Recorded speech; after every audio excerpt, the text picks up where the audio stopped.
नमस्ते वीवर्स, आज आपके साथ एक हाईलाइटेड टॉपिक पर डिस्कशन करने आई हूँ, एचएमपीवी वायरस। हर जगह पे फिर से ये एचएमपीवी वायरस को लेकर टेंशन और थोड़ा पैनिक सिचुएशन क्रिएट हो चुका है। हाँ, लेकिन कॉर्पोरेट के एम्प्लॉयज को लग रहा है कि फिर से लॉकडाउन हो जाएगा और फिर से उनको वर्क फ्रॉम होम मिल जाएगा। गाइज, वर्क फ्रॉम होम मिलेगा या नहीं मिलेगा ये तो डिपेंड करता है, लेकिन let's get detail into the topic. अब HMPV virus, human metapneumovirus. HMPV virus क्या ये नया है? क्या ये अभी अभी आया है? नो, ये ऐसा नहीं है। एचएमपीवी वायरस ये ऑलमोस्ट 50 साल पुराना है और ये हमारे ह्यूमन सर्कुलेशन से बहुत टाइम से प्रेजेंट है। सबसे पहले तो ये नेदरलैंड में दिखाई गया था। जब ये नेदरलैंड में डायग्नोज हो रहा था तब वहां पे भी पैनिक सिचुएशंस क्रिएट हो गई थी, लेकिन वो इतना इम्पैक्ट वहां पे नहीं कर पाया, इसलिए ज्यादा टेंशन लेने वाली बिल्कुल चीज नहीं है।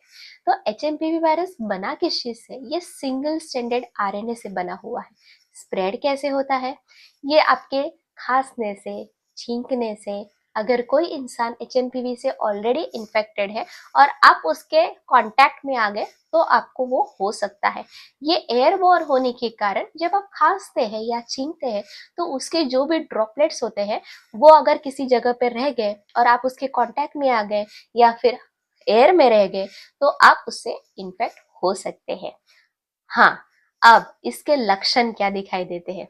सही बोलूं तो इसके कोई अलग लक्षण नहीं दिखाई देते, हमेशा जैसे सर्दी, खांसी, बुखार, सर दर्द।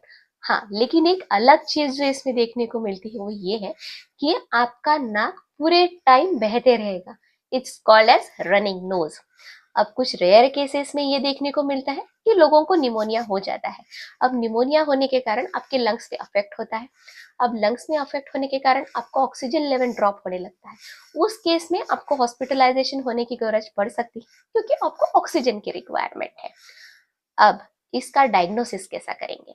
सबसे पहले तो आपके लक्षण देखे जाएंगे। जब आप डॉक्टर के पास जाएंगे, जो भी लक्षण मैंने अभी आपको बताए, डॉक्टर वो आपको है क्या, आपके शरीर में वो दिख रहे क्या, वो देखेंगे। अगर उनको लगा कि हाँ लक्षण है तो सिर्फ लक्षण के बेसिस पे आपको ये बताया नहीं जाएगा कि आपको एचएमपीवी वायरस का इन्फेक्शन हो चुका है।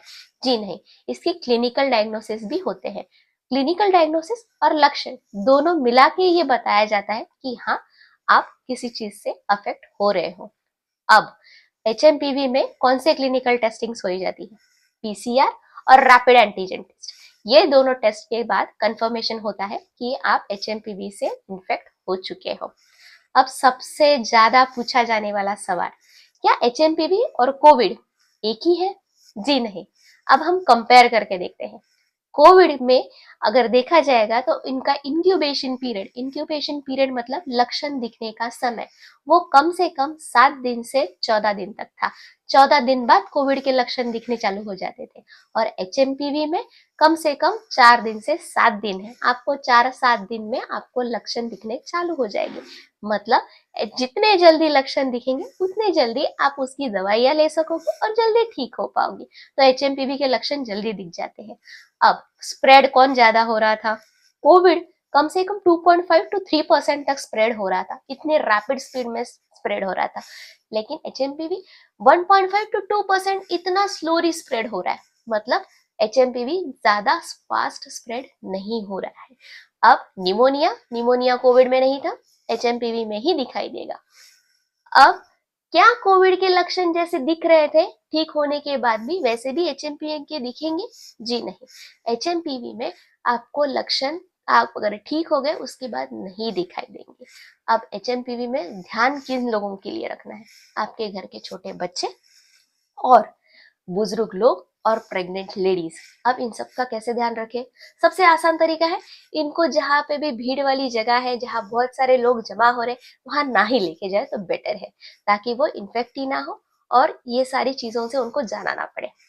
अब इसकी ट्रीटमेंट कैसी करनी है? सबसे पहले मैं अपनी सारे व्यूअर्स को रिक्वेस्ट करूंगी कि प्लीज कोई भी अपने मन से सर्दी खांसी हुई है इसलिए घर में दवाइयां लेना ना स्टार्ट करे। अपने डॉक्टर से जाके कंसल्ट करें, वो आपके सारे टेस्टिंग्स, आपके सिम्टम्स दिखेंगे, अकॉर्डिंगली आपको मेडिकेशंस दिखेंगे। And yes, there is a request for my dear pharmacist, please don't prescribe any medicine until the doctor's prescription and the date is seen by you, and please don't give any medicines randomly to the patients. It's a request. Now, अब आपको क्या घर की चीजें करना allowed है? जी हाँ, घर की आप रेमेडीज कर सकते हैं, जिसे हम होम रेमेडीज कहते हैं।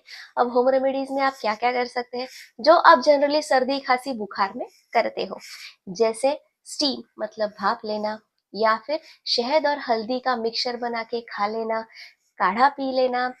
अब आपके पास हॉट वाटर बॉटल होती है या फिर रेडी इलेक्ट्रिक हीटिंग पैड्स होते हैं, उससे आपका चेस्ट और थ्रोट को आप थोड़ा सा सेक सकते हो, काढ़ा पी सकते हो। सुबह प्लीज धूप में बैठने के लिए थोड़ा टाइम निकालिएगा। ये सारी चीजें मैं आपको रिकमेंड करूंगी कि मेडिसिन और home remedies please regular routine में करें, ताकि आप जल्द से जल्द कोई भी वायरल इन्फेक्शन से बाहर निकल सकते हो। अब ये वीडियो बनाने के पीछे सबसे बड़ा इंटेंशन ये था कि जो पैनिक और टेंशन हम सब लेके बैठ चुके हैं, उसकी जरूरत नहीं है। ये आसानी से ठीक हो सकता है, ये कोविड जैसा नहीं है, आपको जान नहीं जाएगी। इसलिए प्लीज डरिए मत, प्लीज हेल्दी खाइए, अपनी इम्यून सिस्टम को बूस्ट कीजिए। मेरा वीडियो अगर पसंद आया है तो सब्सक्राइब, लाइक और शेयर जरूर कीजिएगा। ऐसे वीडियोस आपको जल्द से जल्द और ज्यादा जरूर मिलते रहेंगे। Doctor Mrunali, good day, signing off. Thank you.